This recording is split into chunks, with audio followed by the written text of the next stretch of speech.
My dear friends, welcome back to BSpice. In this session, again, we'll continue with IEC 62443 Part 2.1. Under SPE4 component security, we'll focus on COMP2, which talks about malware protection.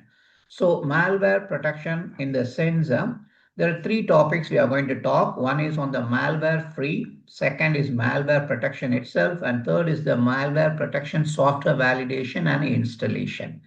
So let's get started. So malware free, you know, the asset owner shall have a policies and procedures to verify that all components and portable media, if authorized, are free of known malware being before being used in the IACS, right? So that is the requirement. So what we have to do, what is the rationale for this malware free? Devices and portable media can be infected prior to or during shipment, isn't it? So this provides a method of attack that does not require network connectivity or physical presence of the attacker, right? So ensuring that malware is not present in devices and portable media installed into the IACS minimizes this avenue of attack. So that is the point I want to put forth here, malware free. Now we get on with this malware protection. Again, the asset owner shall have a policy and procedure related to the installation, functioning, and maintenance of malware protection mechanism wherever feasible, right?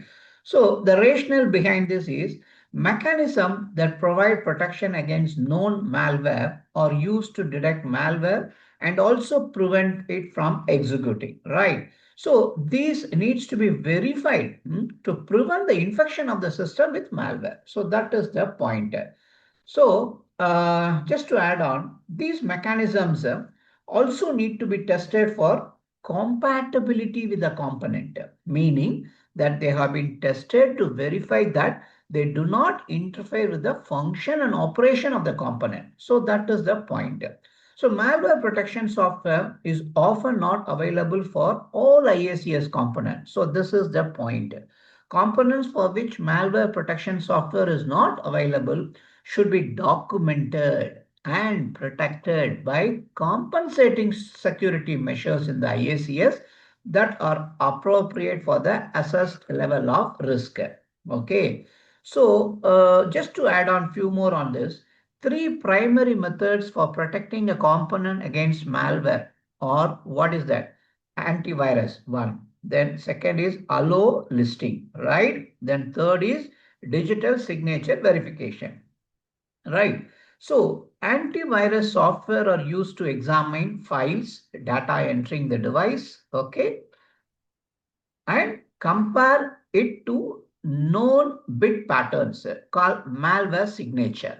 So this is the antivirus software. Again, I repeat, friends, antivirus software is used to examine the files and data entering the device and compare it to known bit patterns called malware signature, or often called as deny listing, right? So the malware signature need to be kept up to date to cover all known malware.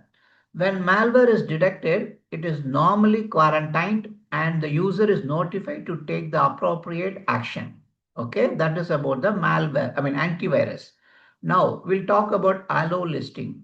Allow listing, on the other hand, is configured to allow only authorized software to execute, isn't it? So, thus, allow listing does not require updates to malware signature and also provides protection against previously unknown malware. So, that is the allow listing. Then, digital signature verification.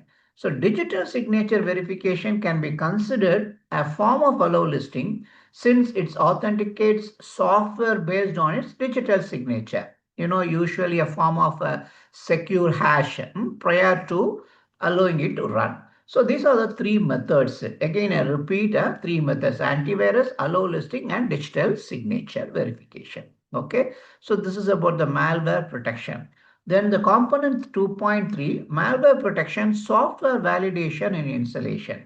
Asset owner shall have a policy and procedure related to the testing of for compatibility, approval, and installation of malware protection software and any related malware signature file in a timely manner after the release. So this is very important actually. So the rationale behind is anti-malware mechanism are often integrated into OS routines, that is operating system routines, and therefore have the potential for affecting how the system operates.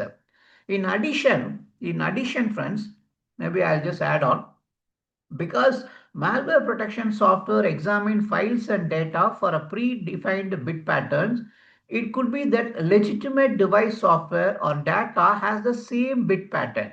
So this is unlikely, but it has occurred. So therefore, all anti-malware software should be checked for compatibility with the device software to ensure that it does not interfere with the function and operation of the device.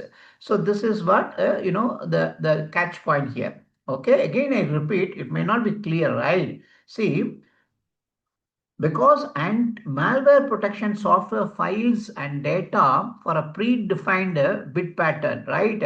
So it could be legitimate device software and data has the same bit pattern actually. You will not see the difference.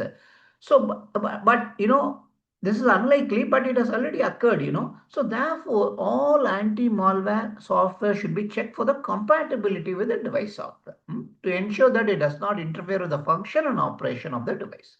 So another point also, testing of anti-malware software should be performed prior to use in a device. So this is generally done by the service provider, or we call it as a product supplier. Because the IACS, is vulnerable to known malware until malware protection software and its malware signature files are installed, right? So the timely installation is important. So timeliness, therefore, is a factor in reducing the risk to a tolerable level. So that is the point about, friends, the malware protection and software validation and installation. So that's all I have for this session on this malware protection. So the next one will talk about COMP3, wherein we'll focus on patch management. Yeah, so there are many topics under patch management. So we'll continue in that session. Thank you for watching, friends. Take care and keep supporting.